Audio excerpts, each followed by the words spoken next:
कि आयोजकों का शुक्रिया इस बात के लिए है कि आप इस दौर में वो कार्यक्रम कर रहे हैं जिस दौर में शिक्षा के जहाज बड़े शौक से दफनाए जा रहे हैं। शिक्षा के जहाज बड़े शौक से दफनाए जा रहे हैं। स्कूल बंद करके लोग राजनीतिक रैलियों में उड़ाए जा रहे हैं। और अगला निवेदन आप लोगों से कि तू कब तक धर्म की चाशनी और 5 किलो राशन में बिकता रहेगा मेरे बहुजन। हमारे आपके बच्चे जिस्म से नहीं मानसिकता से गुलाम बनाए जा रहे हैं। तो आप सब लोग, मुझे लगता है कि साहू जी महाराज की जयंती मनाने से ज्यादा इस शब्द को लेकर यहाँ आए हैं, शिक्षा एवं सामाजिक विचार गोष्ठी। तो सामाजिक विचार क्या है? सामाजिक विचार वही है जिस सामाजिक विचार को छत्रपति साहू जी महाराज ने अपने जीवन में, अपने राज्य यानी कि कोल्हापुर रियासत में लागू किया। लेकिन सवाल ये उठता है कि अगर हम साहू जी महाराज की जयंती मना रहे हैं तो कम से कम साहू जी महाराज से एक बात सीखने की है कि अंबेडकर को परखा कैसे जाता है और अंबेडकर को बाबा साहब और संविधान निर्माता कैसे बनाया जाता है। यानी कि अगर छत्रपति साहू जी महाराज के अंदर ये परख नहीं होती कि व्यक्ति इतना ब्रिलियंट है कि इसको छात्रवृत्ति दी जाए, इसको अन्य तरीके से मदद दी जाए, तो उनका विदेश में पढ़ना भी मुश्किल हो सकता था। मतलब अगर हम बाबा साहब की तलाश अपने समाजों में करते हैं तो हमें साहू जी महाराज बनने के लिए तैयार होना पड़ेगा। बिना साहू जी महाराज बने, साहू जी महाराज में एक और क्वालिटी थी जिसकी हम अक्सर चर्चा नहीं करते हैं। साहू जी महाराज जैसी क्वालिटी अमूमन मंचों पर ढूंढने से नहीं मिलती। साहू जी महाराज खुद नेता नहीं बनना चाहते। साहू जी महाराज बाबा साहब को समाज का नेता बनाना चाहते। इसलिए साहू जी महाराज ने बकायदा मंच पर खड़े होकर के पुणे में कहा था कि यह है आपका समाज का नेता और आज से यही आपका नेतृत्व करेगा। मतलब अगर साहू जी महाराज से सीखना चाहते हो तो साहू जी महाराज से प्यार नहीं सीखना पड़ेगा। साहू जी महाराज से सच्चे कार्यकर्ता को समझ करके उसका सहयोग करना भी सीखना पड़ेगा। हम जिस दौर में ये लड़ाई लड़ रहे हैं उस दौर में जो सामने खड़ी है ताकतें, उनकी तरफ से बोलने वाले वक्ताओं के पास न पैसे की कमी, न संसाधनों की कमी, न धन की कमी, लेकिन इस तरफ से जो लड़ाई लड़ रहे हैं उससे आप ये तक नहीं पूछते हो कि तुम आ कैसे रहे हो, तुम्हारा घर का खर्च कैसे चल रहा है। तो जब तुम साहू जी महाराज बनने को तैयार नहीं हो तो बाबा साहब बनने की किसी से उम्मीद मत रखो। एकदम क्लियर बात है। वैसे ही जैसे अगर तुम ज्योतिबा फूले नहीं बन सकते हो तो अपनी पत्नी को सावित्रीबाई फूले बनने की उम्मीद मत पालो। मैं दावे के साथ कह रहा हूं कि कार्यक्रम आयोजन में जितने लोग लगे थे उनमें से आधे लोग भी अपनी पत्नियों को कार्यक्रम में नहीं लेकर के आए। दरअसल मूवमेंट यहीं से फेल होता है। मैं ना राजनीतिक व्यक्ति हूं, ना किसी पार्टी से मेरा कोई संबंध नहीं। मैं प्योरली सामाजिक परिवर्तन का व्यक्ति हूं। राजनीतिक परिवर्तन समाज के लिए जरूरी हो सकता है और जरूरी है, लेकिन मेरी नजर में सामाजिक परिवर्तन सबसे ज्यादा जरूरी है। और उदाहरण बता देता हूं, अभी लक्ष्मण भाई नहीं आए, उनको भी उदाहरण बता देता हूं। सबसे बड़ा उदाहरण है जो राजनीतिक परिवर्तन की बात ठोकते हैं मंचों पर कि नीरज भाई बिना सत्ता की चाबी के कुछ नहीं हो सकता, क्योंकि सत्ता की चाबी से पोकलैंड मशीन, जेसीबी, खनन, ट्रांसफर पोस्टिंग, मलाईदार डिपार्टमेंट सब आते हैं और सामाजिक परिवर्तन की बात करने से झुंझुना मिलता है। तो राजनीतिक परिवर्तन की बात करने में मजा आता है क्योंकि उसके साथ बहुत सारी चीजें शामिल होती हैं। एक उदाहरण आप लोगों के सामने है ललितपुर का, झांसी का, अभी कुछ दिन पूर्व का। एक यादव सिपाही की कुर्मी सब इंस्पेक्टर से शादी होती समझिएगा, यादव सिपाही की कुर्मी सब इंस्पेक्टर लड़के से शादी होती है, यादव समाज के लोग उस यादव परिवार का हुक्का पानी बंद कर देते हैं। अब इस बात को मैं क्यों कह रहा हूं, इसका मतलब ये नहीं कि हर यादव ऐसा है, मैक्सिमम यादव तो हमारे साथ मूवमेंट में शामिल है, लेकिन मैं बताने की कोशिश ये कर रहा हूं कि वो यादव परिवार वो लोग जिन्होंने हुक्का पानी बंद किया था, वो राजनीतिक परिवर्तन के हिमायती हो चुके होंगे। दावे के साथ कहना हूं कि वो बीजेपी को वोट नहीं करते होंगे, लेकिन उनको सामाजिक परिवर्तन नहीं सिखाया गया, सिर्फ राजनीतिक परिवर्तन सिखाया गया। इसलिए उनको पता नहीं है कि अंतरजातीय विवाह से बड़ा कोई तरीका नहीं है जाति को तोड़ने। और अगर शायद उनको सामाजिक परिवर्तन बताया गया होता तो उनको ये पता होता कि संतराम बीए प्रजापति साहब जाति पाति तोड़क मंडल बना करके और बाबा साहब एनिलेशन और ऑफ कास्ट लिख करके एक ही फार्मूला बताया इन दोनों महापुरुषों ने जाति तोड़ने का, अंतरजातीय विवाह, इंटरकास्ट मैरिजेस। और इंटरकास्ट मैरिजेस कौन सी? ये भाई हम बड़े जागरूक हो गए, हमारा लड़का आईएएस हो गया, हमने उसको छूट दे दी, जाओ तुम्हें जहां मनो शादी कर दो। अरे तुमने खाट छूट दे दी, वो कर लेगा, तुम क्या बिगाड़ दो? तुम छूट दो प्राइमरी टीचर लड़के को, तुम छूट दो लेखपाल लड़के को, तब माने कि तुम्हारे अंदर का सामाजिक परिवर्तन शुरू आ रहा। तुम छूट दो उस लड़के को जो 20-25 हजार 30 हजार रुपए में कहीं बीटेक में नौकरी कर रहा है, आईएएस को तुम खास छूट दोगे, वो कर लेगा, तुम कुछ नहीं कर पाओगे। तो मेरी नजर में अंतरजातीय विवाह का मतलब है जब कुर्मी यादव के यहाँ प्रस्ताव लेकर के जाए कि तुम्हारा लड़का हमें पसंद आ रहा, जब यादव मौर्य का प्रस्ताव लेकर के जाए कि तुम्हारे यहाँ का बच्चा हमें पसंद आ रहा, ये है अंतरजातीय विवाह। और जिस दिन हम ये करने में कामयाब हो गए, यानी कि वाल्मीकि समाज में, धोबी समाज में, जाटव समाज में, खटीक समाज में शादियां होना शुरू हो गई, उस दिन मनुवाद की चूल्हे फेल जाएंगी। बाकी जाति के नाम पर आप कार्यक्रम करते रहिए, जाति के नाम पर आप महफिल सजाते रहिए, मनुवादियों और सामंतवादियों को कोई तकलीफ नहीं होती, क्योंकि वो तो चाहते हैं कि तुम जाति के आधार पर कार्यक्रम करते रहो और हमारा फलाना वाद मजबूत होता है। इसलिए मैं कहता हूं कि आप लोग सामाजिक परिवर्तन की लड़ाई को मजबूती के साथ लड़ें, क्योंकि हमारे भाई लक्ष्मण भाई आ गए हैं।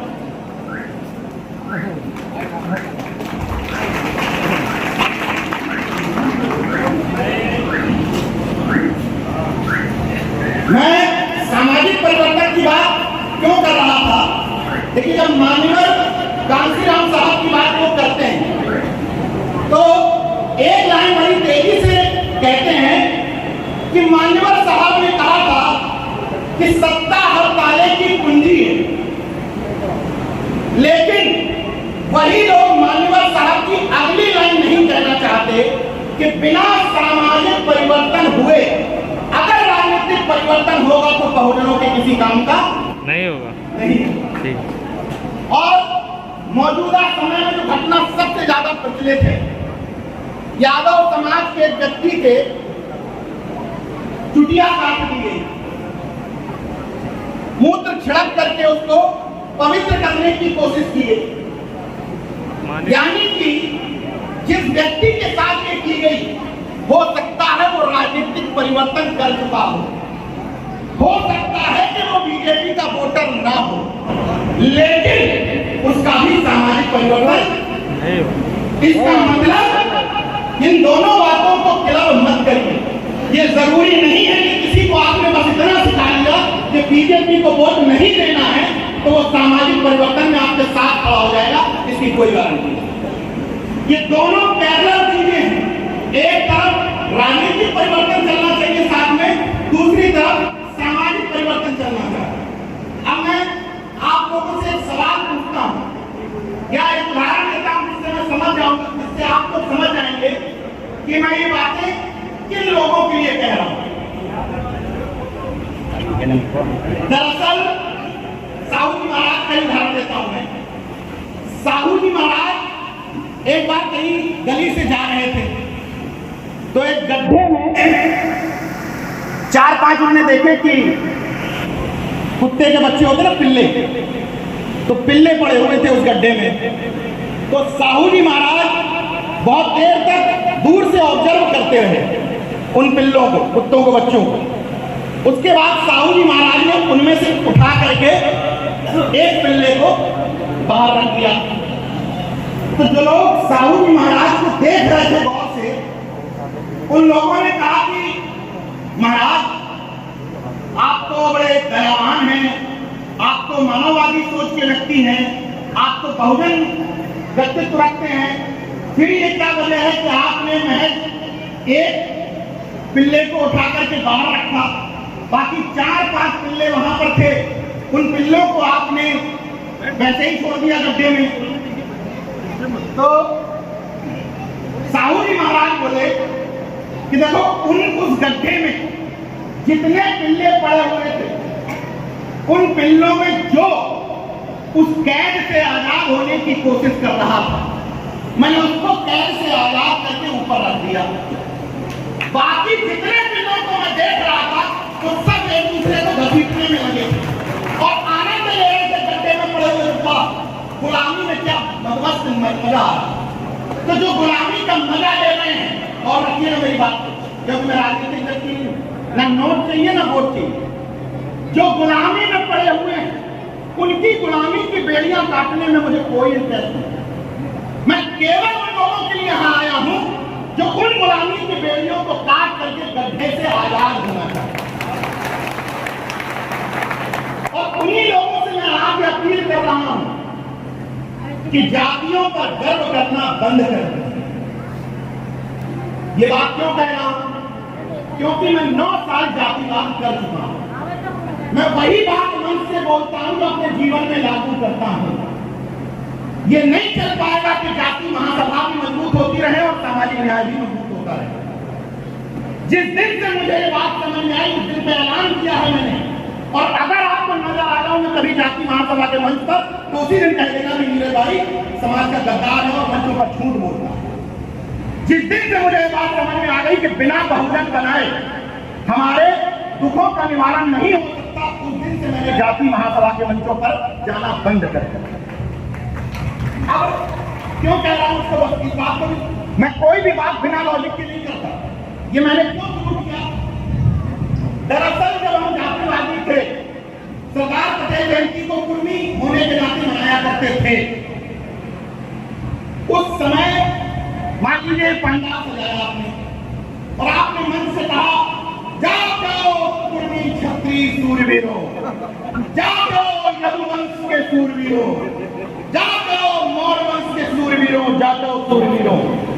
तो आपके जाग जाओ के चक्कर में होता क्या है?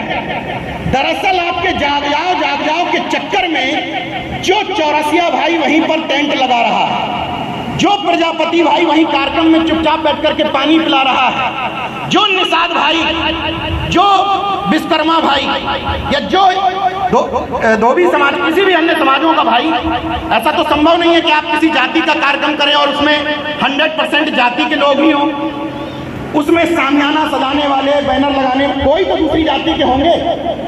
तो वो सोचते हैं आपके जागजाओं के चक्कर में कि यार अगर ये जाग गए तो उनसे तो लड़ेंगे नहीं मनुवादियों सामंतियों से, उतनी इनकी हिम्मत नहीं। तो ये जाग गए तो ये पीटेंगे किसको? गलत तो नहीं कह रहा हूं? तो इनको नहीं जागने देना है, जो इतने सालों से जागे हैं उनसे ही पिटते चले आ रहे हैं, कोई पर्याप्त। तो तुम्हारे जागजाओ के चक्कर में जिनको जगाना था वो नहीं जागे, लेकिन तुम्हारे दुश्मन जाग गए, तुम्हारे अपने भाई एक्स्ट्रा कॉन्शियस हो गए। इसलिए मैं कहता हूं कि 4 जातियों की जिम्मेदारी है कि वो कम से कम जातिवाद से मुक्त ना हो पाए तो कम से कम जातिवाद से मुक्त दिखाई तो दे। जो अपने आसपास की सराउंडिंग है कम से कम उसमें तो नजर आ जाए कि हम सामाजिक न्याय कर रहे हैं, जाति विविधता का ख्याल रख रहे हैं। ये कौन सी चुंबक होती है कि जाति देख करके आदमी को चिपकना ही है? जब तक चिपकते रहोगे तब तक मनवाद और सामंतवाद हावी रहेगा, तुम कुछ नहीं कर सकते, कितने भी मन सजा लो, कितने भी भाषण दे लो। तो इसके लिए करना क्या है? बेहद छोटे से उपाय हैं मुक्त दिखने के लिए। मुक्त हो पाओगे कि नहीं इसकी कोई गारंटी नहीं, लेकिन मुक्त दिख पाओगे इसकी गारंटी है। दिखोगे कैसे? जब यहां से कार्यक्रम से जितने हमारे भाई बैठे हैं, जब इस कार्यक्रम से घर जाना तो एक चीज जरूर करना कि अगर घरों में अपनी जाति के महापुरुष की तस्वीर टांगे हो और उसके साथ कॉम्बिनेशन बनाने के लिए बाबा साहब की टांगे हो। आजकल का नया बहुजन कॉन्सेप्ट है, एक अपनी जाति के महापुरुष एक बाबा साहब, एक अपनी जाति के एक बाबा साहब हो गया बहुजन कॉन्सेप्ट। गलत तो नहीं कह रहे? जितने नव सामाजिक हैं उनके लिए बहुजन कॉन्सेप्ट का मतलब इससे ज्यादा और कुछ नहीं। तो अनुरोध है मेरा, इसमें ज्यादा खर्च नहीं लगते हैं, 50, 60, 70 रुपए की तस्वीरें आ जाती हैं। केवल आपको करना यह है कि अपने घर के ड्राइंग रूम में अगर 1-2 महापुरुष की तस्वीर लगाए हो तो मिनिमम 5 और मैक्सिमम 10 कर लीजिए, ताकि जब कोई एंट्री मारे आपके घर में और तस्वीरों पर निगाह पड़े तो आदमी कंफ्यूज हो जाए कि ये मानता किसको। भाई हम और लक्ष्मण भाई तो आलोचना देखते हैं कि बड़े ज्ञान ठोकते हैं और जाति ठोकते हुए, ठीक है, लेकिन जो जाति नहीं लगाए उनके घर की पहली तस्वीर से अगर जाति पता चल जाएगी तो बदले क्या? अगर मंच पर तुमको दी जाने वाली तस्वीर से तुम्हारी जाति आइडेंटिफाई हो जा रही है तो तुम बदले क्या? तुम रिश्ता ढूंढने में जब जाति टॉर्च लेकर के ढूंढ रहे हो तो तुम बदले क्या हो? क्या ईमानदारी से बताइएगा, मैं दिल से बदलने की बात और ऊपर ऊपर बदलने की बात क्यों कर रहा हूं? जो लोग जाति व्यवस्था के शोषण के सबसे बड़े शिकार हैं उनके घरों में जाकर के पूछिए क्या तुम अंतरजातीय विवाह करोगे? जो जाति व्यवस्था के सबसे बड़े शिकार हैं उनकी बात कर रहा हूं, और जातियों की बात नहीं कर रहा। उनसे भी पूछो तो वो भी कहेंगे नहीं, शादी तो जाति में ही करेंगे। तो फिर तुम इतने सालों से क्या खाक बदले हो? इसलिए मैं कहता हूं कि मंचों पर कितना भी नमो बुद्धाय कह लो, कितना भी जय भीम कर लो, कितना भी जय साहू कर लो, जय फूले कर लो, जय साकिना कर लो, जब तक अंदर से थोड़ा थोड़ा बदलाव नहीं लाओ, एक और बदलाव बिना पैसे का। अगर किसी बहुजन कॉन्सेप्ट के कार्यक्रमों में जा रहे हो, जैसे इस कार्यक्रम में आए, यहाँ ये तो सोच के नहीं आए हो ना कि जाति महासभा का कार्यक्रम, यहाँ सोच के आए हो कि कुछ सामाजिक परिवर्तन की बातें होंगी, कुछ ऐसी बातें होंगी जो समाज को दिशा देंगी, लोगों को जाति से दूर करेंगी। तो जब इस तरह के कॉन्सेप्ट के कार्यक्रमों में आ रहे हो तब कम से कम अपनी गाड़ी की 5 सीटें हैं अगर 4 व्हीलर में, तो 5 की 5 सीटें एक जाति के लोगों से भर के मत लाओ।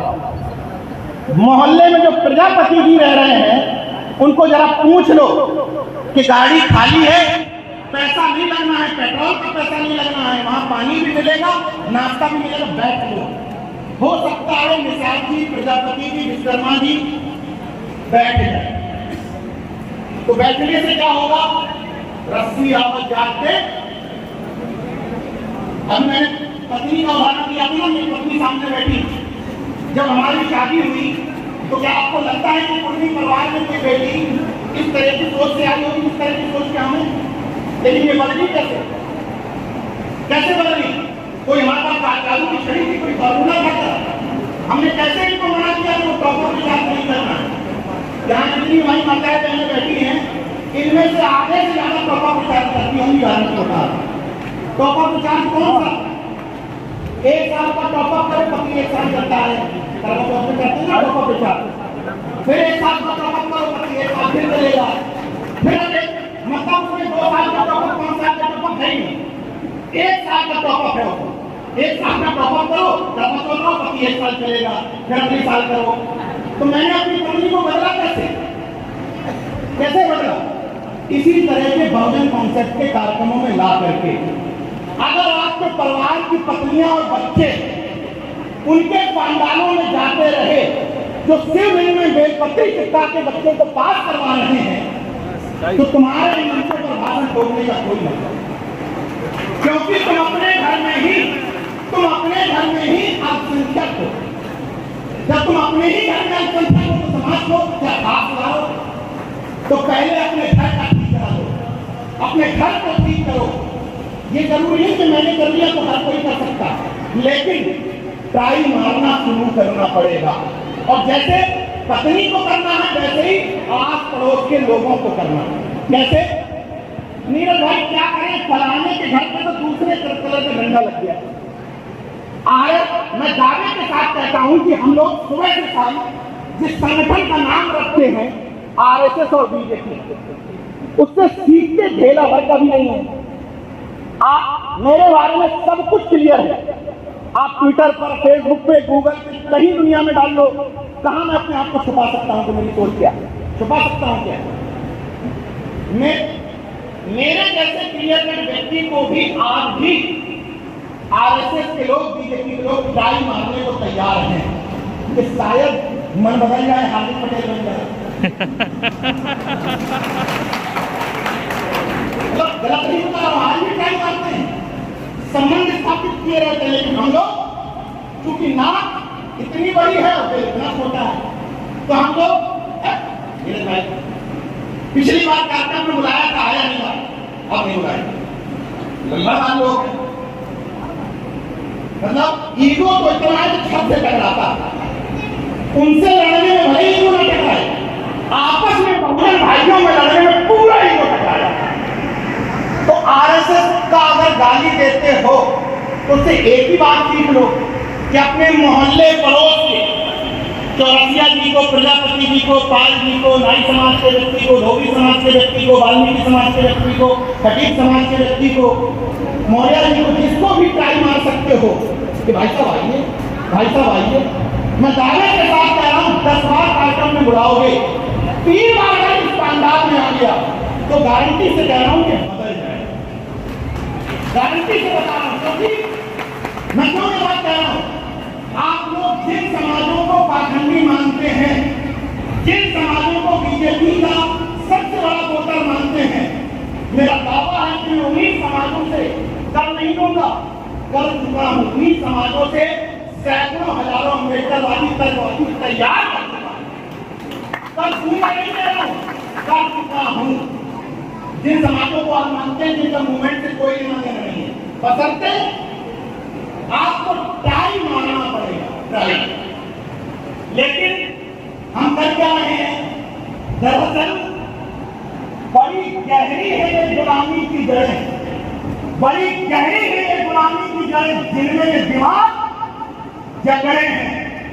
अफसोस ये है कि जिनके गले पकड़ना सामने उन्हीं के पांव पर। तो अब तो भैया इतनी घटनाएं आपके आस पड़ोस में भी हो गई, अब तो पुरानी कथावाचिका भी सूत्र हो गई, अब तो यादव कथावाचक भी सूत्र हो गए। भैया आप सुधर जाओ, और नहीं सुधर पाए तो साहू जी महाराज की जयंती मना रहे हो। तो अभी रामेश्वर पवन जी बता चुके हैं कि वेदों और पुराणों मंत्रों में क्या अंतर है, और जो ब्राह्मण पुजारी नहाने पर मंत्र पढ़ रहा था वो कह रहा था कि शूद्र राजा है, इसलिए वेदोक्त मंत्र नहीं पढ़े जाते। तो जिन पुरखे को बता करके गर्व महसूस करते हो, बुझाएं आने लगती हैं, तो कम से कम उन्हीं पुरखों से सीखो। हमसे अगर हम गलत कह रहे हैं तो उन्हीं से सीख लो। और अब कम से कम इस दौर में बहुजन को बहुजन बना दो, क्योंकि मानसिक गुलामी की जड़ें इतनी खतरनाक है कि हम जानते सब कुछ हैं लेकिन मानते नहीं। इसलिए आज आप लोगों से अनुरोध करना चाहता हूं कि या तो ईश्वर पर ही सब कुछ छोड़ दो कि वही सब कुछ कर देगा, और या ईश्वर को ही छोड़ दो। मैं गारंटी से बता रहा हूं कि तमाम लोग जो यहाँ से पुणे से पटना करते हुए जाएंगे, उन्हीं के गाड़ियों में वो लटका हुआ टंगे हुए ऐसे गारंटी से बता रहा हूं। अब लटका हुआ टंगे हुए हैं तो मैं ऐसे लोगों को सबसे बड़ा धूर्त मानता हूं। क्यों? अब दो चीजें हैं, वही बात कर रहा हूं, ईश्वर को छोड़ दो। दो बातें हैं कि अगर तुम ईश्वर पर सब कुछ छोड़े होते, अगर तुम ये मानते कि ईश्वर की सत्ता है और ये लटका हुआ हमें बचा लेगा, तो तुम अपनी गाड़ी का इंश्योरेंस नहीं करवाते। लेकिन तुमसे बड़ा दोगला धूर्त कोई नहीं हो सकता। तुम इंश्योरेंस भी करवाते हो, लटका हुआ भी करवाते हो। तो हम तो भाई हमें तो भरोसा नहीं है, तो हम इंश्योरेंस करवाएंगे तो चलेगा, हम तो करवाएंगे। जैसे हम सावित्रीबाई फुले तो मानते हैं क्या शिक्षा की देवी थी, उन्होंने तमाम विद्यालय खोले, तो हमें पता है कि सावित्रीबाई फुले कितनी पढ़ी लिखी थी, उनको किसने पढ़ाया, कहाँ ट्रेनिंग दी, सबको पता है, तमाम लोगों ने ट्रेनिंग दे दी। लेकिन तो आप लोग कथा कथित देवी बनाए हुए, मैं दावे के साथ कहता हूं कि आप लोग उसको मानते नहीं, जो कहते हैं क्या मानते हैं। अगर मानते होते तो अपने बच्चों का एडमिशन उस शहर के सबसे अच्छे इंग्लिश मीडियम स्कूल में ना करवाते, भाई कहीं भी एडमिशन करवा लेते, पढ़ा देते। लेकिन जो लोग हिंदी, हिंदू, हिंदुस्तान का ठेका लिए हुए हैं, दरअसल जो आपसे कहते हैं हिंदी सबसे बढ़िया है।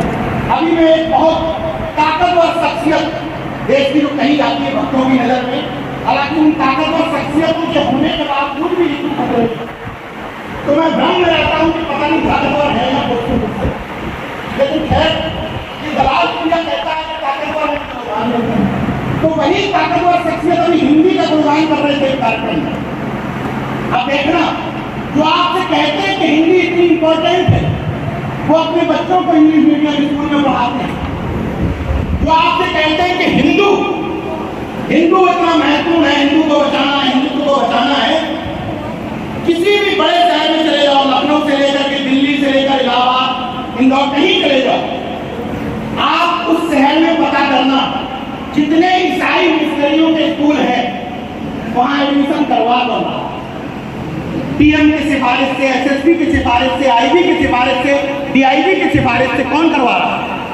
यही सत्ता में बैठे हुए लोग और इनके बच्चे, जो आपके बच्चों को कावड़ ढुलवा रहे हैं। और जो लोग हिंदुस्तान की बात करते हैं उनके बच्चे सब विदेश में पढ़ रहे हैं। जो कहता है ना बड़े गर्व से, इनको जूते मारो चार, वो है ना, इसको कौन सा अनुराग ठाकुर ने क्या कहा था, देश के गद्दारों को, वो देश के गद्दारों वाला जो हिंदू बना रहा है आपको, उस अनुराग ठाकुर से पूछो पढ़ के कहां से आया है। सुषमा स्वराज की बेटी बांसुरी स्वराज पूछ करके आओ कि पढ़ के कहां से आई है। रविशंकर प्रसाद का बेटा पूछो कि पढ़ के कहां से आया है। राजनाथ सिंह का बेटा, अमित शाह का बेटा पूछो कि कहां से पढ़ाया है। सबके बच्चे विदेशों में पढ़ेंगे और हमारे आपके बच्चे कावड़ हैं। ये है मानसिक गुलामी, और मानसिक गुलामी का सबसे अच्छा उदाहरण समझा करके अपनी बात खत्म करूंगा। एक ये जो पुल बन रहा है ना सामने, पुल महमूदाबाद में, तो मौजूदा दौर की सत्ताएं थी, इसी तरह की कोई सत्ता रही होगी किसी की, तो राजा ने सोचा कि हमारी प्रजा तो कभी बताती ही नहीं है कि हम कष्ट में हैं, हम किसी तकलीफ में हैं, यानी कि बागों में बहार है और बड़ा मस्त चल रहा है, रामराज्य में सब चंगा सी। तो राजा ने एक कंप्लेंट बॉक्स बनवा दिया अपने राज्य में और बोले कि अगर प्रजा को कोई तकलीफ हो, मेरी प्रजा को, तो इस कंप्लेंट बॉक्स में डाल देना, तो राजा उसका निवारण करेंगे। भाई कंप्लेंट बॉक्स बनवाया गया, 1 महीने बाद खोला गया तो पता चला कोई कंप्लेंट नहीं। तो राजा ने कहा वाह, प्रजा तो एकदम मस्त है, ना रोटी की कमी, ना कपड़े की कमी, ना सम्मान की कमी, सब बढ़िया चल रहा है। तो राजा ने क्या किया, ऐसे ये पुल था उस राज्य में जैसे ये सामने भी बन रहा है, तो राजा ने पुल के इस तरफ एक जूता मारने वाला खड़ा कर दिया।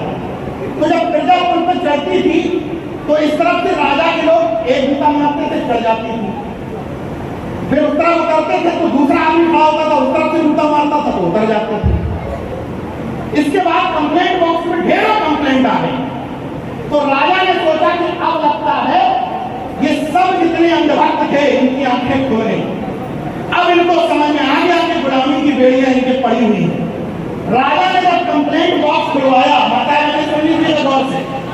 राजा ने जब कंप्लेंट बॉक्स खुलवाया तो उसमें लिखा हुआ था, राजा साहब जिस आपने ये फ्लाईओवर पर आदमी खड़े किए हैं उसी फ्लाईओवर से हम लोगों को ऑफिसों में काम करने जाना पड़ता है, मजदूरी करने जाना पड़ता है, और आपने जूते मारने वालों की संख्या रखी है 2।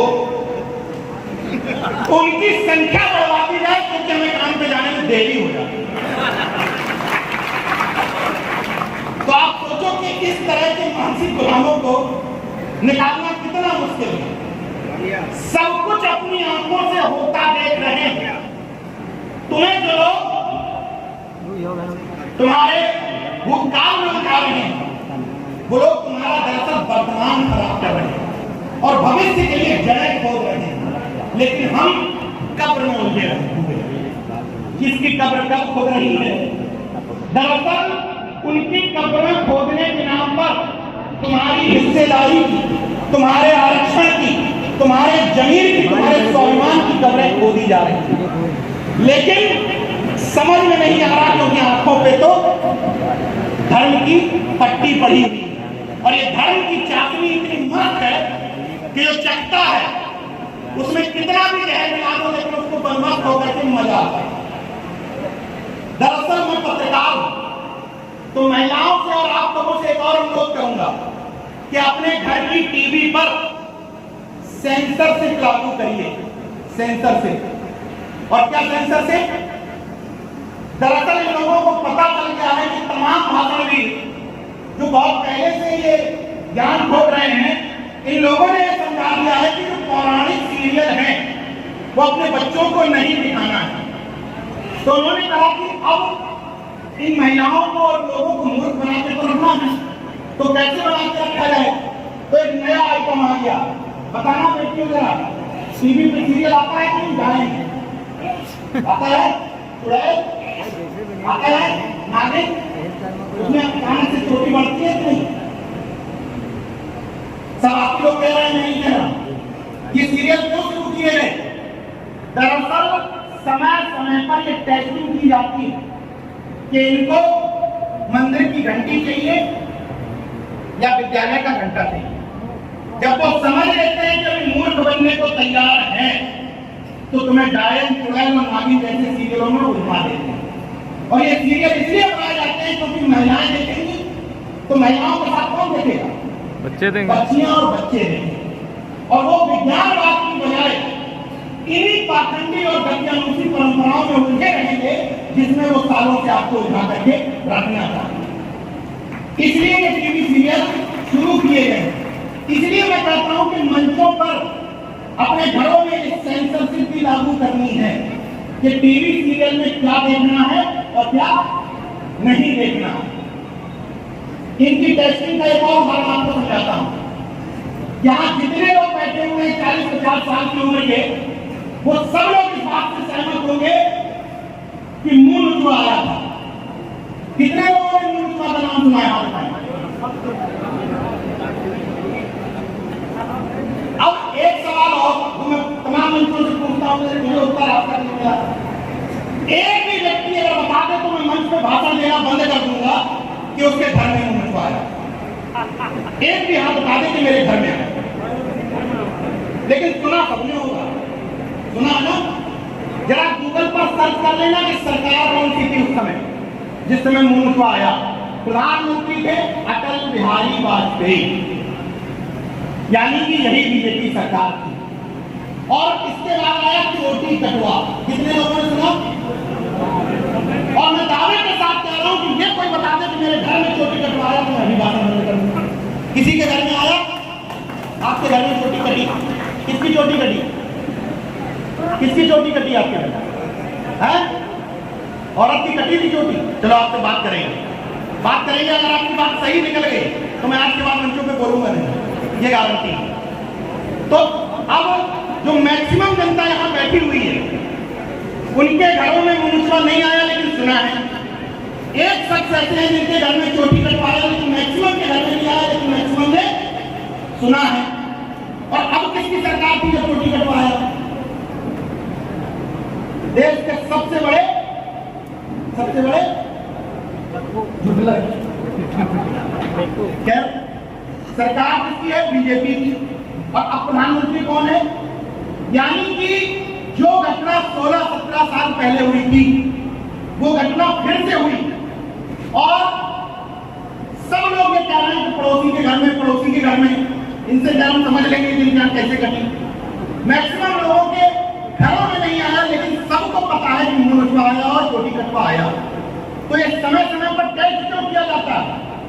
ये इसलिए टेस्ट किया जाता है कि ताली ताली पीटो और बत्ती बुझाओ। तो इससे टेस्ट क्या करते हैं? चावल उठा के टेस्ट करते हैं कि कितने मूर्ख हैं, इनको विश्वविद्यालय चाहिए या मंदिर चाहिए। जब वो टेस्ट कर लेते हैं कि इतने लोगों को विज्ञानवाद से कोई मतलब नहीं, अभी भी ये चोटी कटवाने, मुंह नोचवाने और ताली ताली पीटने में भरोसा रखे हुए हैं, तो वो कहते हैं ना सड़क दो, ना अस्पताल दो, ना रोजगार दो, ना आरक्षण दो, ना हिस्सेदारी दो, ना नौकरियों में जगह दो, ना जाति वाला रहो, क्योंकि तुम मस्त हैं। इनको जो ले लो, इनसे कह दो कि मूर्ति दूध पी रही है। अभी देखो पूछ लो, मूर्ति ने दूध पिया था? पता है सबको? पता है कि नहीं? बताओ। पता सबको होगा, है ना? तो ये समय समय पर टेस्टिंग होती है और हम लोग बड़े गर्व के साथ इस टेस्टिंग में पास हो जाते हैं। और जब टेस्टिंग में पास हो जाते हैं ताली ताली पीटकर, तो वो कहते हैं कि इनको जब कोरोना में न मंदिर काम आया, न मस्जिद काम आई, न चर्च काम आया, उस कोरोना के बाद भी उसको नहीं गया, तो इन मूर्खों को दूसरे ढंग से और समझाया नहीं जाता। मतलब इससे बड़ा उदाहरण क्या होगा कि जहां हम बैठे हैं इससे कुछ दूरी पर, जहां पर राम मंदिर का केस चल रहा था, पूरी दुनिया से कहते हैं कि तुम राम भरोसे रहो, और राम खुद सुप्रीम कोर्ट के भरोसे थे। गलत कह रहा हूं क्या? नहीं थे सुप्रीम कोर्ट के भरोसे। भाई आप कहा बैठे थे भैया कह दो हमारी जगह, सुप्रीम कोर्ट से विनतियां हो रही थी कह दो हमारी जगह। मतलब मनुस्मृति के विधान में ताकत नहीं है, बाबा साहब के संविधान में ताकत। और अंतिम निवेदन के साथ यहां से जाऊंगा कि अपने बच्चों को झाड़ू मटके की कहानी, पीछे मटका टका था, झाड़ू लटक रही थी, उत्पीड़ित कर देते थे, पीड़ित कर देते थे, मार देते थे, ये कहानियां सुनाने की बजाय गर्व से भीमा कोरेगांव के शौर्य की कहानियां सुनाओ। गर्व से बताओ कि तुम शिवाजी महाराज के वंशज हो, गर्व से बताओ कि तुम ऊदा देवी पासी के वंशज हो, चंद्रगुप्त मौर्य के वंशज हो, गर्व के साथ बताओ कि तुम्हारे नाम पर तमाम रेजिमेंट बनी हुई है जिनमें तुम्हारे वीर और लड़ाका सैनिक हुआ करते थे। अगर बच्चे को झाड़ू और मटके की कहानी बताओगे तो वो स्कूल में बैक बेंचर बनेगा, पीछे की कुर्सी पर जाकर बैठेगा। जब गर्व के साथ साहू जी महाराज और शिवाजी महाराज और चंद्रगुप्त मौर्य का, सावित्रीबाई फुले का गर्व के साथ बताओगे तो जाकर के पहले पायदान पर बैठेगा और कहेगा कि आज का बहुजन वो नहीं है, आज का बहुजन ये है जो सीना तान करके बोलता है। और ये संविधान का राज है, ये किसी के बाप का हिंदुस्तान नहीं रहेगा। इसलिए अंतिम शब्दों के साथ इस मंच से विदा लूंगा, धन्यवाद देते हुए हमारे आजाद भाई का, अखिलेश वर्मा जी का, हमारे अनुज नाम भी है अनुज का, रामेश्वर पवन जी का, जिनकी वजह से कल बहुत परेशान थे कि मैं पता नहीं आ पाऊंगा कि नहीं। दरअसल कल मैं बहुत दूर था, लेकिन नरेंद्र मोदी चाहते कि मेरे लिए पॉलिटिशियन नहीं है, मेरे जिससे भी रिश्ते होते हैं राजनीतिक नहीं होते हैं। अगर किसी से रिश्ते हैं तो वो पारिवारिक ही होते हैं, क्योंकि मुझे राजनीति आती नहीं तो मैं छलावे में नहीं कर पाता कि मेरे छोटे भाई, मेरे बड़े भाई, ये ड्रामा मुझसे हो नहीं पाता। हम लोग बैकवर्ड और मिडिल क्लास के लोग हैं, तो अगर किसी को भाई कहते हैं तो भाई मान ही लेते हैं, हमसे वो राजनीतिक ड्रामा नहीं हो पाता। इसलिए चूंकि जब मेरा, अरे देखो आज ही वो दिन है 26 जून, जब मेरा 2 साल पहले एक्सीडेंट हुआ, यही मुरादाबाद के नजदीक, और नरेश चाचा जी वो व्यक्ति थे जिनकी गाड़ी सबसे पहले एक्सीडेंट स्थल पर पहुंचा। हम थे, कबीर थे, सुनील, तीनों लोग थे, हम लोग आकाश में पहुंच गए थे। हम लोगों को यहाँ लेकर के आए, पूरा हाथ कटा हुआ था, फिर KGMC तक भिजवाए, तो उनकी बात को टाला नहीं जा सकता था। तो हमने लक्ष्मण भाई ने बात की कि नहीं मूवमेंट का कार्यक्रम है और ये है, तो भाइयों को यहाँ पहुँचना चाहिए। और हम लोग यहाँ पर पहुंचे। आप सब लोगों ने धैर्य से बात सुनी, लेकिन मैं फिर से कहूंगा कि मैं राजनीतिक परिवर्तन से ज्यादा महत्व सामाजिक परिवर्तन को देता हूं। इसलिए अपने भाई को पसंद करते हो तो आज के बाद अगर पसंद करते हो तो अपने घर की एक तस्वीर को 5 तस्वीरों में बदल लेना, पत्नियों को कार्यक्रम में लाना शुरू कर देना। इस तरह के बहुजन कॉन्सेप्ट के कार्यक्रमों में आ रहे हो तो मोहल्ले में अन्य लोगों को भी टटोल लेना, क्योंकि ज्यादातर जगह कार्यक्रमों में होता क्या है, इस तरफ के लोग भी जानकार, इस तरफ के लोग भी जानकार, अब दोनों जानकार एक दूसरे को ज्ञान होते पड़े। तो हमें इस मूवमेंट को बढ़ाने के लिए अन्य लोगों को भी मूवमेंट में लाना पड़ेगा और उनको ट्राई मारना पड़ेगा। और अंतिम अनुरोध ये है कि अगर आपके शरीर में ये गुलामी की 3 निशानियां हैं, अगर मुझे पसंद करते हो तो, अगर मुझे भाई मानते हो तो ये 3 निशानियां 1, 2 और 3 हो सके यथासंभव तो ये गुलामी की बेड़ियों को काट डाल। क्योंकि जब इन गुलामी की बेड़ियों को काटने के लिए कहा जाता है तो कई लोग रोने लगते हैं, क्योंकि उनको लगता है कि हमारे गहने, हमारे आभूषण हैं।